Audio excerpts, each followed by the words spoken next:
Good afternoon, everybody. How are you folks doing today? Did you enjoy that keynote? Yeah, that was a good one, wasn't it? That's one thing I like all the conferences and the content here, but over the last few years, the keynotes have just been outstanding. Some of the people, everybody see the future robot and human one yesterday too? That was pretty cool, wasn't it? Well, I feel like we're following up after some tough crowds, but we'll try to keep you entertained and educate you some. My name is Lee McWhorter, and we're going to go over a bunch of stuff about troubleshooting today. And my name is Lee McWhorter. I have an MSP here in town, McWhorter Technologies, so I'm a Spicehead like you. I also do a lot of teaching. I work for CompTIA and a couple other universities and groups online, a little bit even for ACC here. So does my honored guest in the front. And then Steven Schneider is my partner in crime today. I'll let him introduce himself. Hi, everybody. I'm Steven Schneider. I am the program manager for the CompTIA Instructor Network. So I work with global instructors that are teaching CompTIA certs and helping gain students ready. So if anybody has any questions about that, happy to talk with you afterwards. Our purpose in life, obviously, is to get people the job skill sets that they need for working with you guys as IT pros. Okay. So one of the things we're going to do today is talk troubleshooting. You know, the title is Troubleshooting Your Friend or Foe. We're going to try to go through some basic troubleshooting methodology, and then we even have some sort of tricks and tips to kind of learn/teach troubleshooting. I assume that everybody in this room troubleshoots. That's part of your job, right? And so you're hoping to get a few new tricks, but also even you experts with troubleshooting, you have staff, you have new people coming on, right? People that you might need to train. And so what we're going to try to do, like I said, is try to cover what we think of as the sort of key best practice methodology to go through for troubleshooting, what to look at each sort of step along the way. And then we have a few, assuming we get all the time for it, we have a few tricks and tips, including one quick demo, kind of work through. And we also have some resources at the very end. We'll have a slide that will give you some information about where to go. Obviously, SpiceWorld does a great job of recording everything and putting it up for us to watch later. And they make the slides available. We're going to have the slides available through CompTIA's site. But we've also put together a couple other things, including a lab, basically, a troubleshooting lab and the instructions for that. And to be honest, if you're there, and I do recognize a few faces here and there that came to our earlier session on cloud administration and migration, there's a migration checklist and some other resources. And there's one thing to keep in mind, there's also a chance to win some stuff, a training kit and a voucher for some exams if you're interested. So hope you enjoy it, and we'll have time as well at the end for questions. So, and of course, actually, if you don't hear me or you don't understand something, just stop me, please. It's okay. We'll figure it out. Now, did it go through one? Did I miss the... Did Tasney make me too much special? Man, that looks like a inserted blank slide. There you go. Well, we missed the... Oh, I see what's going on. Some of these aren't working very well. What is going on there? Huh? I lost all the CompTIA slides. That's okay. That's okay? Yeah. Yeah, where did the CompTIA slide go? All right, that's all right. Then we'll go on. Well, I guess the one that does show, most people in here, I assume, know CompTIA? Anybody got CompTIA certs? Awesome. Oh, good. Great to see it. That's actually one of my little claims to fame. I got all the CompTIA certs in 12 months. So I'm a big fan of all of them across the board, and especially in my area, which is really more today than troubleshooting is the cybersecurity InfoSec world. Why I was so excited about that presentation and seeing that. But anyway, we also had a few other slides on CompTIA, but we'll move on about that. Yep. So troubleshooting basics, at a highest level, what is troubleshooting? Troubleshooting is a problem-solving exercise, right? You're trying to figure out why something doesn't work. Is it a case of a system? Is it a case of a physical system? Is it a software? Whatever the case may be. And so we have to look at things like the causes, the symptoms, and try to then figure out what is the problem? How can we resolve this problem? How can we get things fixed, and how can we move forward? And then, sometimes the causes themselves can actually be symptoms of a larger problem. Have you ever had that experience before where you dig into something and then find you have a bigger problem on your hand? You thought it was just a misconfiguration, just an issue with one piece of software, and it turns out to be a network issue, or it turns out to be a cybersecurity issue, something deeper, right? So we want to have some kind of methodology as part of the troubleshooting process to be able to help us. And so actually, we also, I'm jumping ahead of myself on it. We also have the issue of, especially in a lot of what we do, we have a customer service aspect of troubleshooting. You know, we're helping to solve our fellow employees' problems, or in many cases, our customers' problems, right? So we have to maintain some of that functionality, some of the soft skills that are very important. And it comes to even right to the troubleshooting issue of being able to get to the core of what is the problem. If we come off, don't ask the right questions, we get somebody back up, right? We're not going to get... I always teach students, actually, that when it comes to technology, you know, all of us know Dilbert, right? And Dilbert has a lot of fun with IT and a lot of fun with picking with, what was it, Murdoch, the evil admin, right? And things like that, denier of tech services. I always tell my students, please do not be that. That is an example of what not to be in IT, and especially in troubleshooting. Why? Because if people don't like you, if they think you're that evil person, then they're not going to come to you, or they're going to come to you very hesitantly, right? And then, of course, a small problem that you might have been able to fix early on will then escalate into a bigger problem. And especially in the world of cybersecurity, if that's, you know, some kind of misbehavior on their computer that to them is all about, hey, my machine's not working, I'm getting these pop-ups, but ultimately could lead to a bigger problem. If they're afraid to come to you and your team, then like we were just hearing, you've just missed that 2-week window that they're in your network. And now they've gotten your data, right? So we want to keep all of that in mind. You have anything to add to the first part? I was just going to, my only thing that I would be adding in that is it's your first line of defense. Mm-hmm. Your customer service, your tech support, it's the first line of company defense. Being able to troubleshoot and analyze what a person is trying to tell you, and then determine if it is something that could potentially be a risk that's coming into the network. And so many times, you all have dealt with customer service and tech support as well, where level one is just, you know, it's not that very thorough. So. Yeah, I mean, you guys, I've seen it before too, and I'm sure you have, even without it being a breach and something that major. Somebody starts to see some weird behavior, but they're hesitant to come bring it to you. And a scan disk or something could have fixed that problem instead of us having to later totally restore that machine. And so once again, we want to have that process so that we get those reports as early as possible and so that we can nip those things in the bud, right? So it's sort of what we're going to talk about is the steps of sort of what we recommend is the troubleshooting best practices, right?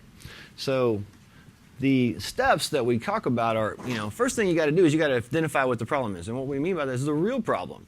Just because a person calls you, right, and says, this is what's happening, I'm sure you all know that that may not be what's happening, right? That may be that symptom we're talking about. I support a lot of clients as an MSP, and they will call me for all kinds of reasons, right? And that may not be what the real reason is. That's just what they're seeing. Then you have to, you know, somehow come up with some kind of theory. What is causing this? What is the problem here? Many times, you know, based on that input, especially initial input from customers, from clients, from your employees, whatever, it may be kind of hard. So you may even have to circle back and ask some more questions, right, to try to dig deeper. But you've got to come up with that theory of probable cause. What is causing this problem? Is it a virus? Is it a misconfiguration? Is it a faulty chip? Is it a piece of equipment? What is it? And then you want to test that theory to establish if it actually addresses that cause. And then ultimately, if you do have that happen, you want to cut up a plan and start trying to fix it. In many cases, problems are just isolated to one person. But on the flip side, many times problems will materialize further. Just because one person's come to you, that's the first person you got on the phone. After lunch, you may have 6 more calls. So you want to make sure that you're ferreting out this problem, testing your theory, and then ultimately putting a plan into place so you can implement that and make sure it works. And then followed up by make sure it works. It's sort of like we were talking in the cloud earlier today, and I don't know how many times throughout the years, both in the older world, if you will, for years ago, tape drives, to the modern day of cloud backups. You've got the thing, you've got it working, but did you ever restore to see if that actually works? right? So we want to make sure that just because we threw this patch on or we threw another RAM chip in there, we don't walk away from that client and say you're solved. We want to make sure that we restored their functionality, right? And then the last piece is the good old documentation, documentation, documentation, especially in the form of whatever it is you're using, a ticketing system, a knowledge base. You want to capture that for future, right? Yep. So one of the things you have to keep in mind that's a little different, despite those general best practices and stick steps of the troubleshooting process, is you've always got to keep in mind the various policies, procedures, and things that are going on within the corporation, right? And that could be your own employees, your own corporation, or your own organization. It could be your customers, and that may vary. MSPs in some ways have it a little more challenging. Their troubleshooting over here may be a little different, more informal, laid back. Over here, we got a very formalized compliance issues we have to deal with. We have to keep those in mind as we go through the troubleshooting process. We can't necessarily willy-nilly do things in some environments that we might be able to do in a more informal environment. Let's just take that stuff out and try. Oh, hold it. We're bringing this system down. There's consequences. So we got to make sure we're aware of those in any environment that we're operating in. So as we said, there's 6 steps. We're going to go through each of them and talk a little bit about sort of some of the details underneath, some of the subpoints to take a look at. And as I said, hopefully this will be teaching some of you a few tricks or traps. And if not, hopefully it'll give you something to go back and teach your fellow employees, your fellow coworkers, your staff as well as you go through. So when the first step of identifying the problem, what do we mean by that? Well, you've got to question that user.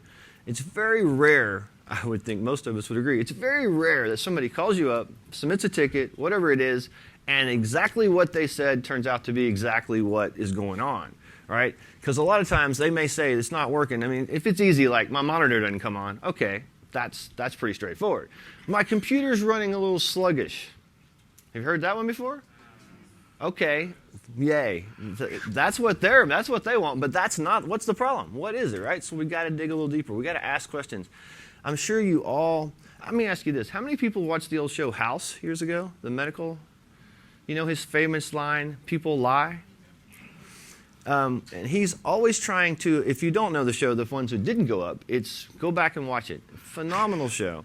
And really kind of it's a medical show, but it's like a mystery every time. He's trying to solve the case. He's trying to troubleshoot in a medical situation. He's trying to get to the truth so he can cure these people. And he says that people lie because not just that, yes, people lie flat out, but because they omit. How many of you have been down the troubleshooting road, maybe for hours, to then find out something changed on the system? How many? Everyone in this room, right? Come on. That is the most hair-pulling, frustrating experience in a troubleshooter's life. I've asked, did you change anything? What's happened here? You know, anything new? And then you go round and round and try everything, and you're pulling your hair out because according to the facts, you have everything you know and nothing should have happened. Oh, but there was that patch notice this morning. I wish I'd have known that. Of course, you know, maybe that's not the best example. We probably know the patch schedule. But, you know, my point is something happened. Well, there was a little pop-up this morning, but I clicked it away. So we've got to ask these questions. We've got to dig down. And then, of course, we want to be careful. And this may be driven by corporate policy, by our organizational policy. Before we just start going in there and changing things, we might want to have to implement some backups if that's not already in place, at least of critical files. Even along the lines of you're about to change things. Many times it's very useful to at least write down the settings that you're going to change. Don't just, once again, be that kind of free form, hey, let's try this, see if it works. No, we want to be systematic about this in the world of troubleshooting, right? So if we're going to change something, we need to know what it was so we can change back. We need to have a backup so we can restore back. That fallback plan in case things don't work. And then, of course, yes, we're going to ask questions. We're going to ask about infrastructure, environmental changes. Did they plug something else into the network over here? Did something else happen? Anything that might give us a hint. But we also, because people lie, shouldn't just depend on those questions. You want to look at the logs. You want to try to gather all the information yourself so that you can make an educated identification of that first step, right? So the first step of identify a problem is really a whole series of sub-steps.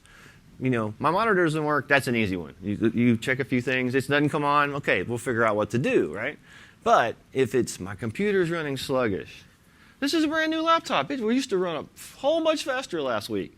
That could be any number of things, right? And so we need to bore down. We need to check all the possibilities. When was the last time it was restarted? When was the last time you rebooted? Yeah, classic. Did you reboot? I rebooted. Yeah, exactly.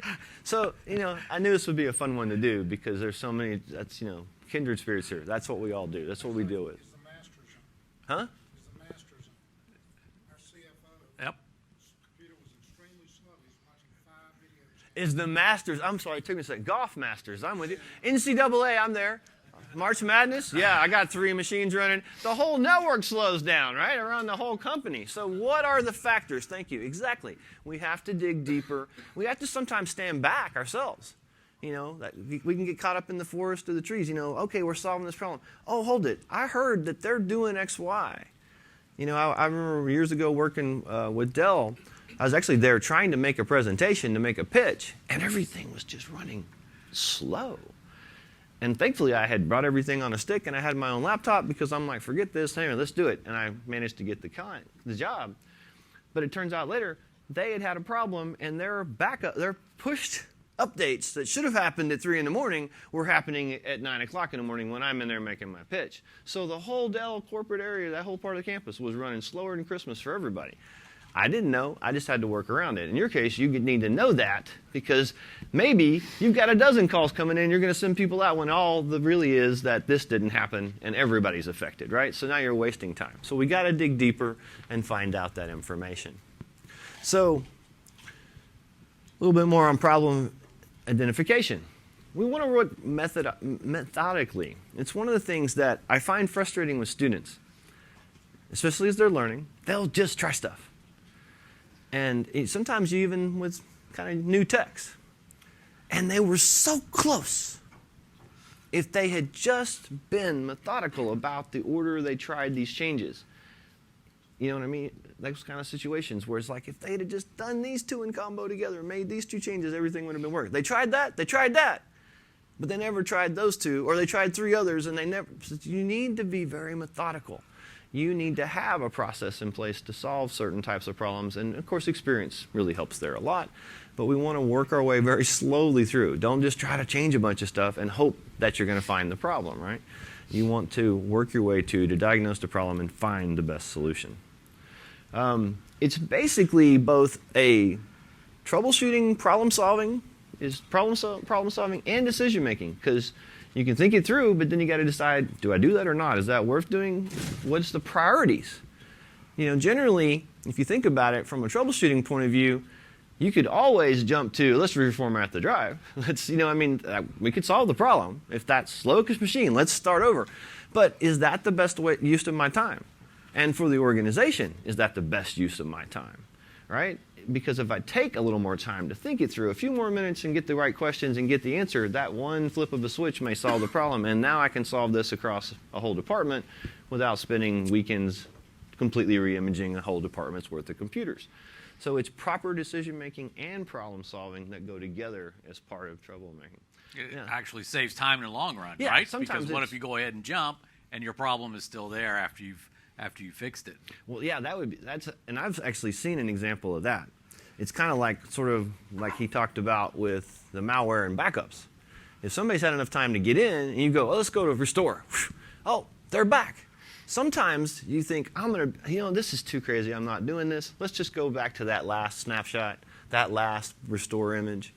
And then a week later, the problem comes back because something was building, maybe corruption on the drive, some other thing, right?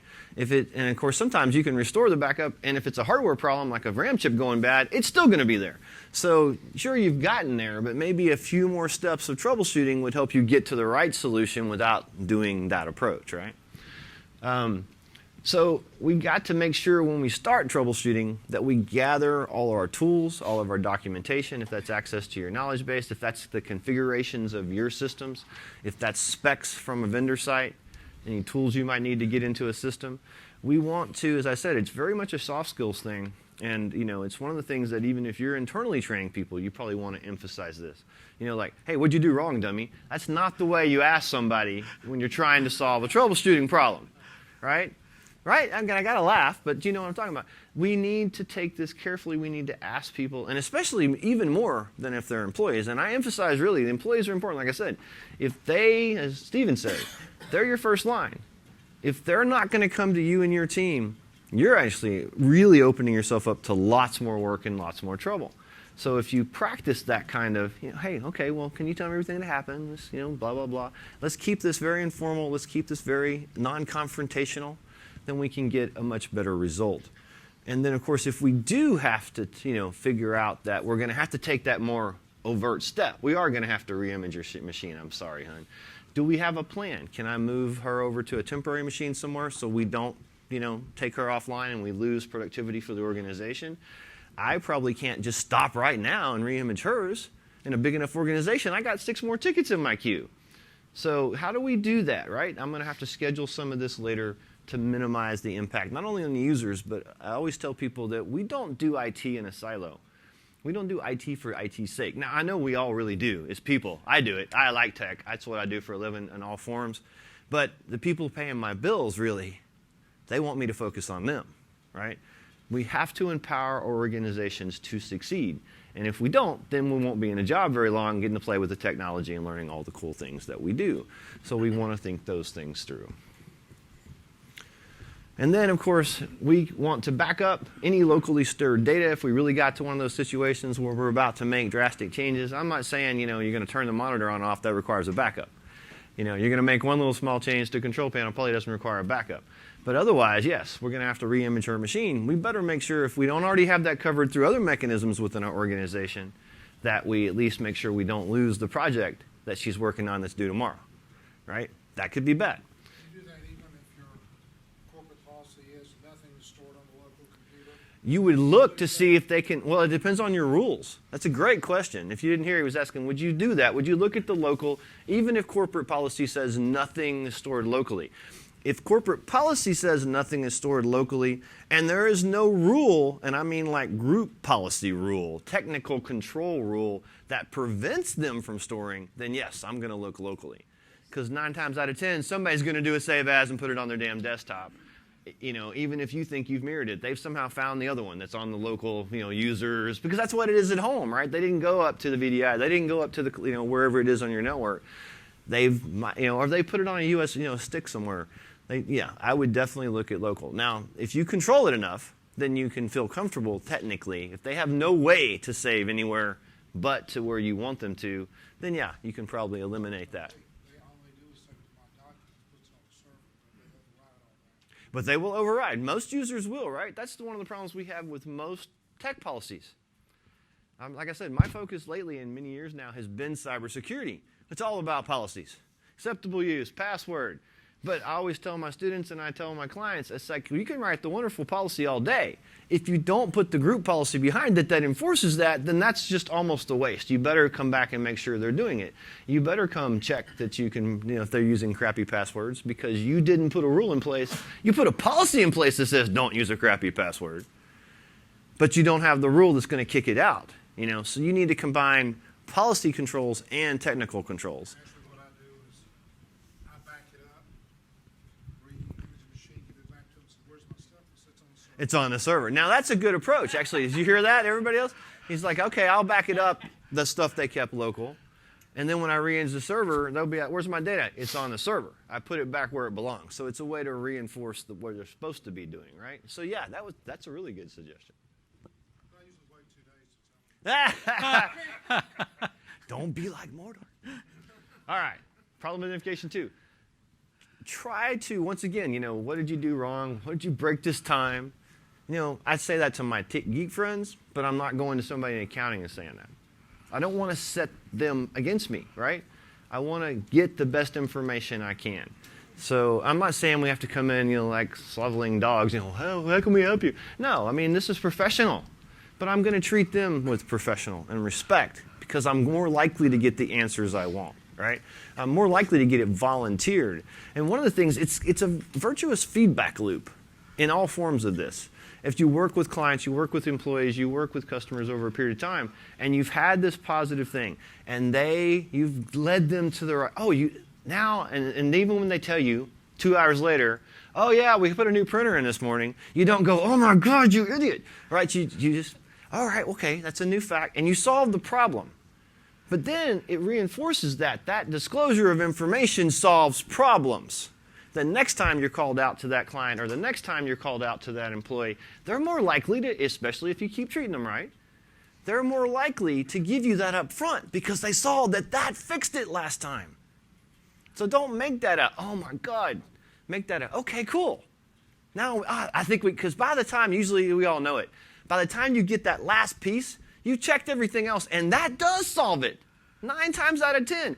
And if I'd have known that 3 hours ago, we'd have been done. But if we spend that time yelling at them about that, then that's not helpful. But if we reinforce, that was the key piece I needed. Next time, tell me everything. But they're going to learn that on their own, employees and customers. I have actually been having some of the same customers personally for like 15 years. And that's why. I never berate them. I solve their problems. And now they call me and they're like, boom, boom, boom. And I'm like, boom, boom, boom. And you know what I mean? Everybody's happy. The bills are down. They're getting their problem solved.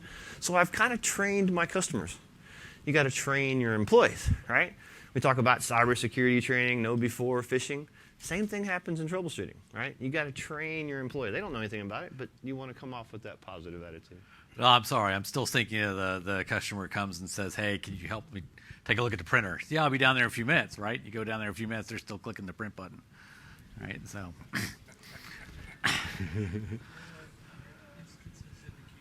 Yeah. No, it's still in it, yeah. Yeah. So one of the things that's very important, and this is one of these things that you definitely can train, and it will vary by your environments and the rules you have in place, but get exact error messages.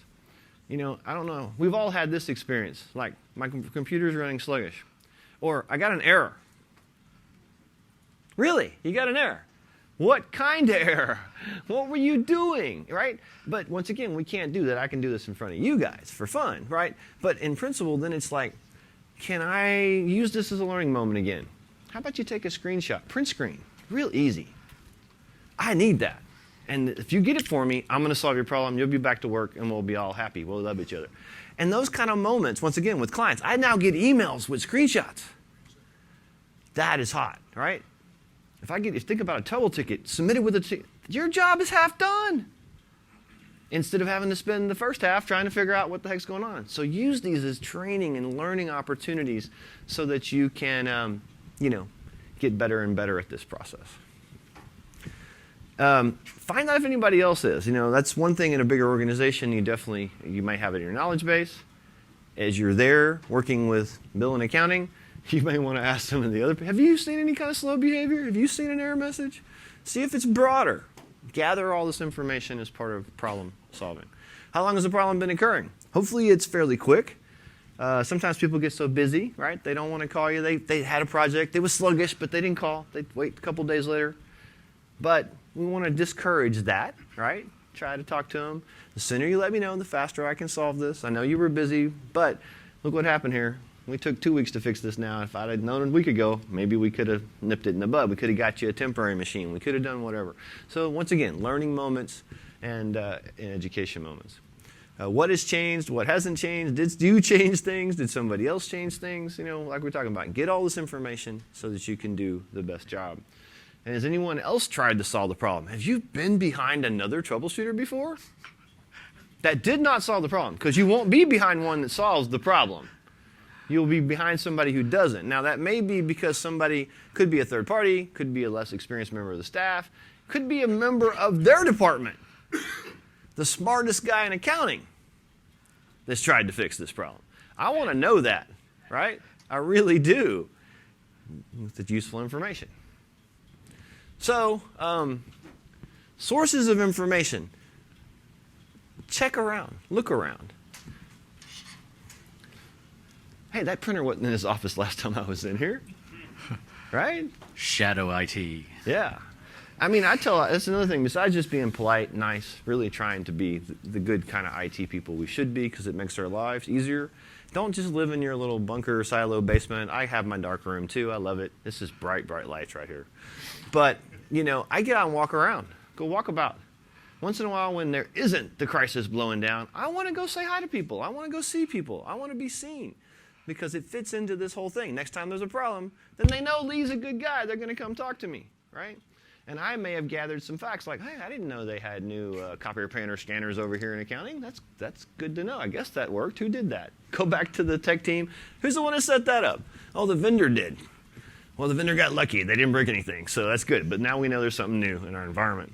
Can we reproduce the problem? All the system logs, documentation, and then consult with your colleagues and other members of that team. Some great sources of information for problem identification.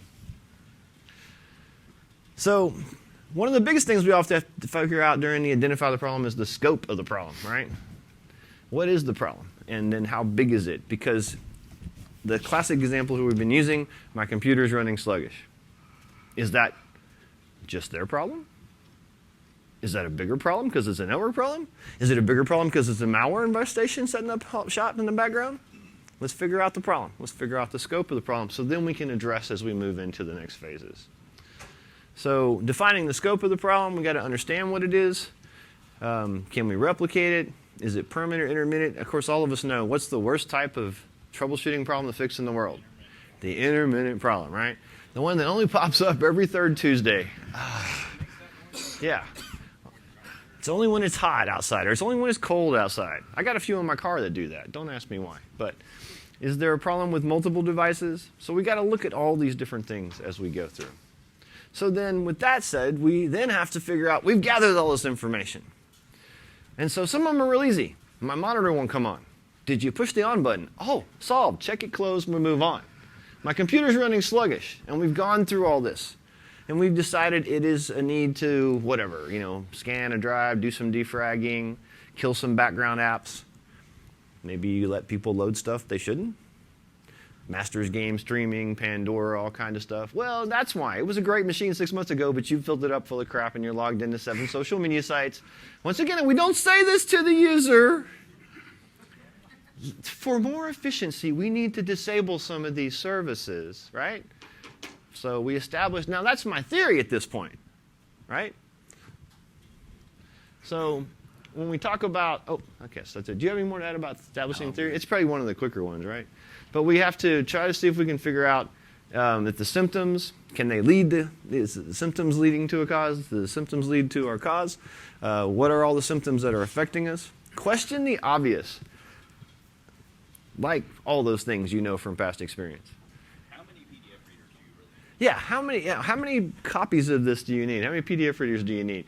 Did something change in the environment recently? Did you change something in the environment, dude? Did somebody else? Did my fellow technician come in and change something in the environment?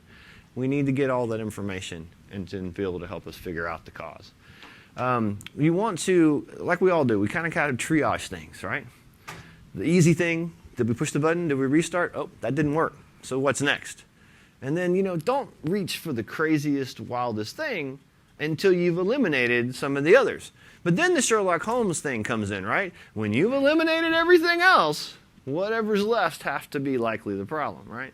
So it's a regimented way of walking through the troubleshooting.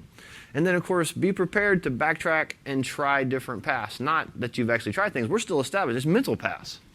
Okay, I thought that was going to do. Let's ask oh, nope, that can't be it. Let's ask this. That can't be it. We got to be able to, be flexible in our approach. And then research the issue. You may have to take time. Tell the person, okay, I got the ticket open. I gathered the data. Here's a temp computer. Here's whatever. Or I'll be back after lunch. I need to go check the vendor site. I need to get some more information. I need to correlate that error message, what that stands for, etc. And then, of course, reestablish. It's a very iterative loop in this phase, right? Sometimes it's easy. Boom, boom, boom, done. Other times, okay, we eliminate possibilities they don't work. We have to come back and re-research. So then we have to test it. And that's probably kind of in some ways the easiest. If you think the monitor button's off, you push the monitor button. If it comes on, then great, we're solved. We can replicate that and move on. If it doesn't, okay, then it's another problem, right? Is it the power supply of said monitor? Is it the, I was actually mentioning, we were in one the other day, actually, that's why I'm thinking of that one. It was about taking certs, but he was talking about a question where a monitor was not performing, so do you replace the monitor? Do you replace the monitor power supply? Do you do something else, or do you do D, none of the above?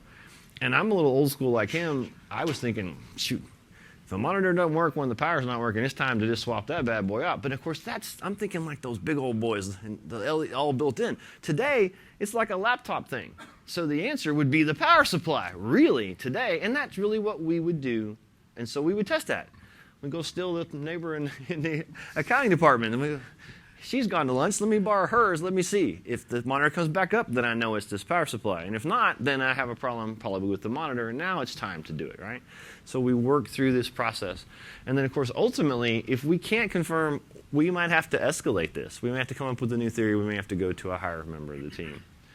Before making any changes, any case, document them, right? It's one of the biggest things that I've seen that happen before. Somebody changes things, nothing works, and they've actually ended up making the problem worse because they can't restore back to where they were a few moments ago. They can't set the settings of the network back up. They don't know how to set all the various resolutions. The monitor's not working now at all, even if we get it on the screen. So then, okay, problem escalation. Well, I'm going to go through this quick because that's only if you can't establish. Right. So, of course, if you have to, then you may have to go to senior staff. If you've tried to establish this theory and you can't quite get it confirmed, then we may have to go to other people. This becomes, for yourself, probably not as useful, except that this becomes something you need to make sure your staff gets taught. I do it with students, too. I'm an instructor. I'm not going to give you the damn answer. But I don't want you to spend 2 weeks beating your head on something that I could have answered. Hey, you're not booting off the right media. You're not. I'll give them that to go on and solve the problem, right? And so a more junior tech might beat their head, really trying hard, and spend 2 weeks to solve a problem that if they'd asked one of your senior people, they could have solved in a day. So it's another one of those learning moments, training moments as we go along. All right, so then we got to balance timelines versus cost, and follow organizational policy, kind of redundant there, but we've already talked about those. Right. So then when it comes time, assuming you have established your problem, come up with your theory, you've tested it, now we're going to have to implement it, right? In many cases, it's a small enough thing, they really go together. Once again, the monitor example. If the theory was the button's off, we push the button, we've established and solved, we can pretty much jump to documentation. But if it's a bigger problem, it's affecting a whole department, then we're going to have fixed it on one, replicated it even on a test box, and now we're going to have to roll this out. And I'm sure all of you do, right? You practice safe deployment all through your organizations, right? The idea is whatever you're deploying, you need to deploy in a safe way. You roll out patches on certain days, you have a fallback plan, right? If you're rolling out a new application, you have a fallback plan. So we're going to need some of that as well in case something doesn't work. So we can either repair, replace, or work around are kind of the shortcuts of how to solve one of these problems, right? Very common for us to repair. Oh, we need a new RAM chip, place that monitor power supply. Those will take care of things. But many times we have to work around things. That's just life, right? Some kind of conflict here. And sometimes it may even be a workaround for now until we can fix the larger problem that was really materialized as part of this process. So we have to trade off the cost, of course, and be aware of any policies again. And then when you implement them, we want to make sure we consider the effects and then test those things in stages. The modern development model says you develop, or even if it's patches, or you still follow that model. It's the other company who builds the patch. But then you have to test that. You don't just deploy it everywhere, right? You roll it out slowly but surely. You do it when it's not going to impact everybody, unlike Dell did that one morning. You push it out at 3 in the morning, not 3 in the afternoon. Okay? So if there's going to be a bigger change, we need to keep all of that in mind. So then, of course, as we said, we have to absolutely verify that things are working. Even if the workaround is a solution, we still want it to work if we're working around. If we have a repair, if we've had to very rarely pull out the soldering iron or something, we want to make sure it works. If we've replaced chips or various things, we want to make sure they work. We want to make sure, because the worst thing you can do is say, come in, solve the problem, let's do this, check, close, ticket. 5 minutes later, that same person's calling back because their machine's still running sluggish. You have not solved the problem. Even if you may have run a benchmarker. You know it runs faster. But did you really solve the problem? The problem is that person thinks it's running slower. And maybe it's not that the CPU speed at this particular thing. Maybe you looked at that and said, okay, I'm going to kill some services. I can make this thing run faster. But the problem was when they ran their spreadsheet in a 3D, doing a pivot table. That's when it was running slow. Did you ask the right question? If you didn't know that, you didn't solve the right problem. You closed a ticket, but you're going to get another one when they come right back. So we want to not just full... Huh? I have that kind of stuff all the time. Particular users. And it's always they've got 40 things open on the desktop. And I can close them and prove that it speeds up. Of course. And I'm told that's not the problem. There's something wrong with the network. Over and over again. Well, that's a challenge because it's an educational effort. And so one of the problems that I do know what you're saying, because like I teach a cybersecurity program online right now, and I use GNS3 and some really elaborate topologies as the cyber range for my students to learn in. Most of my students have no problem with it. It's elaborate stuff. It's pretty intense. We say bare minimum 8 gigs of RAM. Of course, a lot of kids are gamers. They got 16. They got plenty of machine to do this. So most are doing fine. And I have workarounds for the ones who have that 6 gig, 8 gig machine. They can still do it. They have to just be careful.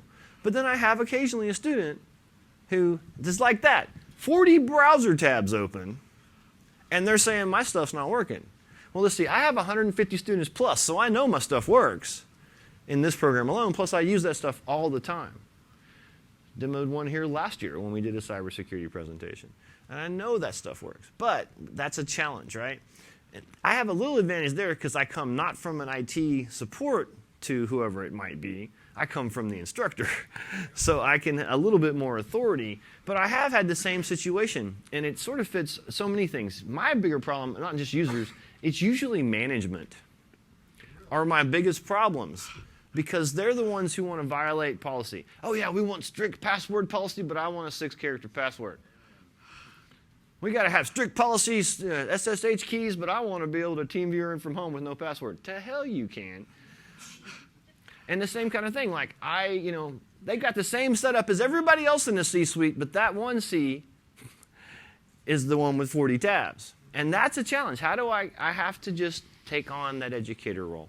Look, I really want to help you, but the reality is, and here's what it is, benchmarks, let me go get a brand new machine.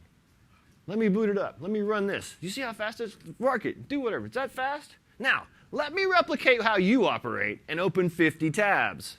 Now check it out. Let me run the benchmark. And once again, being nice, differential if it's a C-suite.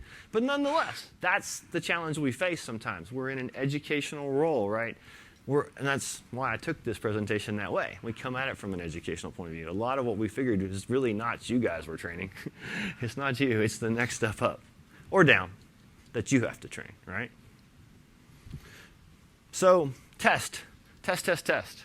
Swap out parts, try different things, all this kind of stuff. Kind of speeding up a little bit because I do want to get briefly to the demo. And I know this group knows most of this. And we want a little time for questions. But then ultimately, once you have verified, you all have your own mechanisms for doing it. Knowledge base, ticket closures, all of the above. Make sure your people do that appropriately. And make sure you're documenting everything. Not, I don't know, maybe you guys have seen this before. Ticket closed. What'd you do? What was the problem? I'm not going to be able to help again if I see that same problem in accounting next week because you didn't tell me what the problem was. But if you tell me what the problem is and what you did, then next time the next person knocks it out. So you're going to have your own systems in place. But this is ultimately, and of course, it's funny that, from the methodology it says implement preventative measures. Now those can be really technical things like, maybe we need to write a rule over here that you can't launch more than so. I don't know. Write a script and it monitors and then we kill everything after a certain amount. I'm just joking, but it theoretically could be done. But it's like that password, or like if people keep putting stuff on their local machine, then the preventative measure is to change the group policy so they cannot. If people keep using USB drives in your environment, then glue the darn things with super glue. If it's serious enough for your security, that's a legit thing to do. Or buy stuff with no USB. I mean, they build boxes like that on purpose. My wife worked at a high-end call center, and they were locked down tight, huh? The biggest problem is management. Well, actually, exactly. That's why you... I can tell that guy, he's the CFO, no matter what I say, my boss said, make it work. Well, and that's actually why they're one of the hardest to teach. And in my space in cybersecurity, if you don't have their buy-in, that's what he was talking about a minute ago. If you're somewhere and you're not getting management buy-in, go find another job. And that may be valid across everything we do. it's definitely valid across cybersecurity, especially if you're pretty high in that group, because you're the one who's going to pay the price when the breach happens, not him. But if that senior management, that owner, won't do it for you, I've actually fired clients for that. I'm like, you want me to do all this and ensure your site and ensure your stuff is secure, but you're the owner and you're insisting X, then no, I won't take this business. You're going to do it. And that's a case of, once again, I can pick a little bit, my way or the highway. But that's the way it's supposed to be. In those cases, it's more of a dance. You have to educate, even starting with your boss so that he's not agreeing with that other one. So then document. So the last things we've got, of course, don't change anything unless you've got them full. Document everything you did change, right? So we had all these things along the way. Document before you change, back up, document what you changed and tried, and then document what worked at the end of the day. Now, I got a question. What's your documentation methodology? Is this trouble tickets or any particular suites, software, Google Cloud, Google Docs? Just curious. Huh? A lot of Spiceworks. I figured a lot, but I know everybody uses every bit of their stuff, of course. So, this one is curious. Anybody got anything else? We use Komodo's ticketing. Komodo, okay. But it's hard. It's really hard. I've done a lot of closed ticket and give the date. Yeah, it's really hard to that's a cultural thing on your team, right? You gotta get that trained in and get that data because you're missing that opportunity to capture that. So, of course, one of the big things that you want to make sure you're doing troubleshooting is don't take down network segments trying to test. Don't take down their system. Don't take down servers without having some kind of communication, right? This is the same with any form of rollout of new products and new servers, whatever. And so the last thing I want to do real quick for you in the last couple minutes that I have, we're okay. Yeah. Is there are a few tricks and some of these I'm going to give credit to a gentleman named Walt Jakar. He was a trainer instructor for CompTIA for the A+ level exam. And this man has been doing this stuff for a long, long time. And, on the job's great, all that kind of stuff's great. Classroom, read books, watch videos, the way the kids YouTube it today and all that. But he's come up with some really great tricks for building troubleshooting labs, okay? And so the first one I'm just going to show you real fast, just very briefly, is a malware migration lab. Now, this is built with just the Windows Enterprise Trial Download VM. You could burn your own with the CD, however you want to do it. And I have had to add a user, and then put a password, which merely is just password in this demo case. But so let me show you the beginning of this lab. What is our problem here according to this lab? Come on. What is it? Ransomware, right? Does anybody recognize it? It's already telling me my license is going to expire? That's grand. Well, it's a 30-day, 60-day trial, whatever. I don't care. It's running on host only. I just downloaded that last week, so that's funny. So now you'll notice something. Ignore mine, because this one at the very bottom here, that's mine. But do you notice what happened there? What's everything else? So this looks like, right? It's a surface level, as far as you can tell. This is infected with WannaCry and has encrypted everything. It's not, actually. But that's the problem that you can throw at your student or you can throw at your employee. You can give them this VM, and then they have to start figuring out. And then, even though it's not really infected with WannaCry, for obvious reasons, it's been set up so that it really mirrors that process, right? So, somebody got in it. What would we do first to try to figure out what's going on here? What's the first thing we'd probably do right now? Try and tab out of it. Tab out of it. Okay. Uh-oh. Well, I got Explorer and I got a command prompt, and it looks like I've got a command prompt. Okay, that's got me somewhere. I still have no menu bar, right? I have no Windows button. What? Task Manager. There we go. I was looking for Control-Alt-Delete. That's one of my favorites. In a machine, you would just put it. Of course, with here, we can let's see, what am I doing? I'm looking to send it, right? Where is my send Control-Alt-Delete? I usually use VMware. Keyboard, send Control-Alt-Delete. That's where it is. So we can bring up the Task Manager, and then we can take a look at what's going on here. And so, we've established here, we've identified a problem, at least theoretically. We have a probable cause. We have a virus infestation. And so now we're going to dig a little deeper. And, all we have is this processor and a thing. Maybe we could try more details, right? See if that tells us anything. Nope, that's not a whole lot helpful either. But, of course, what's really happening here is this is a cheat. We're launching IE in kiosk mode and basically loading a page that looks like the infection of WannaCry. So that's our process. We'd want to kill it, all right? But what happens with most viruses if that's all you do and reboot? Why does it come back? Just change the home page. In this case, that's all we did. But yeah, what? What was that? I'm sorry, one more time. Yes, it's in the startup group. They'll bury it in a task, and this replicates all that. So your student or your employee has to figure this out and be able to reboot it into a machine without any errors. It's a great little exercise. It totally kind of mimics.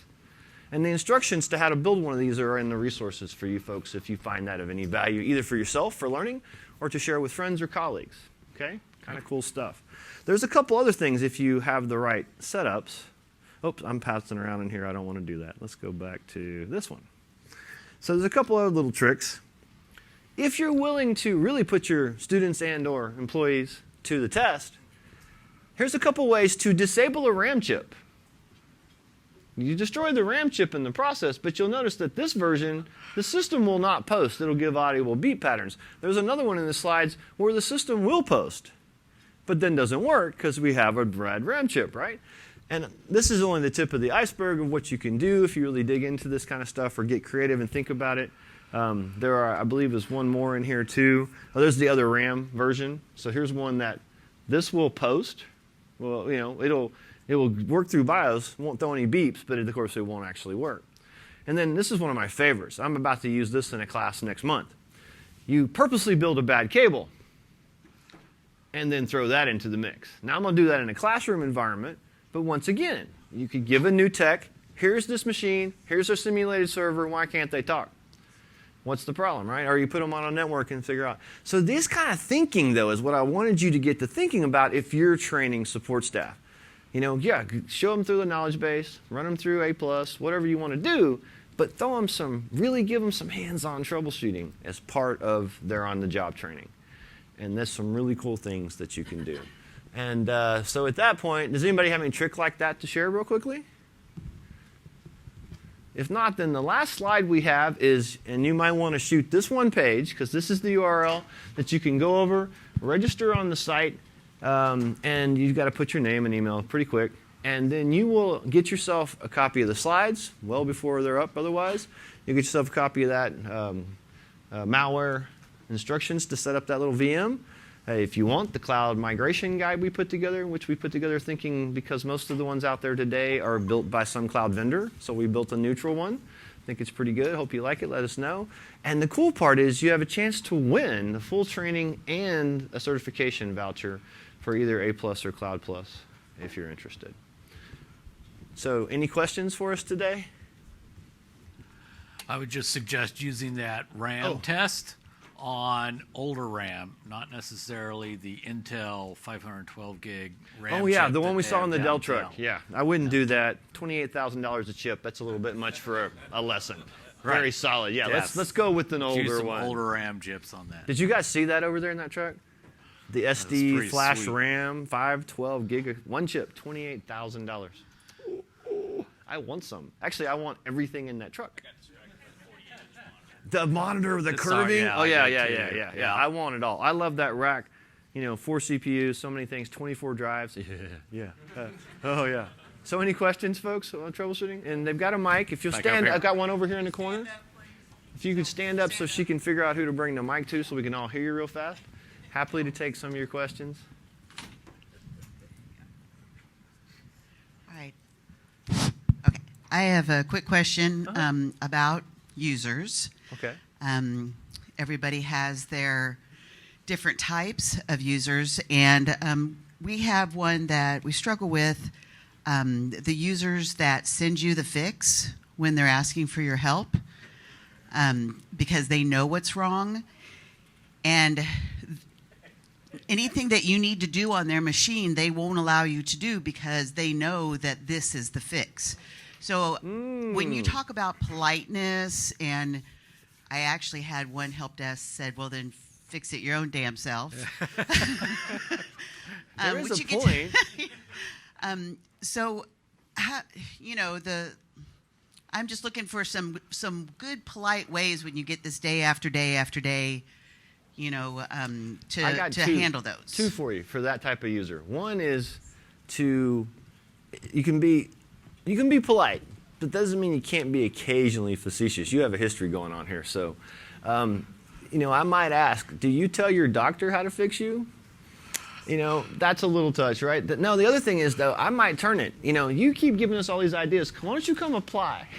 And, or have him say, you're so good. If you go take the test, turn it around on them. Because, and sort of put you think you know it all without saying, you think you know it all. Let's put them in a proof position, right? And the other thing might be, my last one is, track every time. How many times is he right? He may be an ass, but if he's right 9 out of 10, you might want to listen to him. Sorry, I do know some geeks that are pretty good.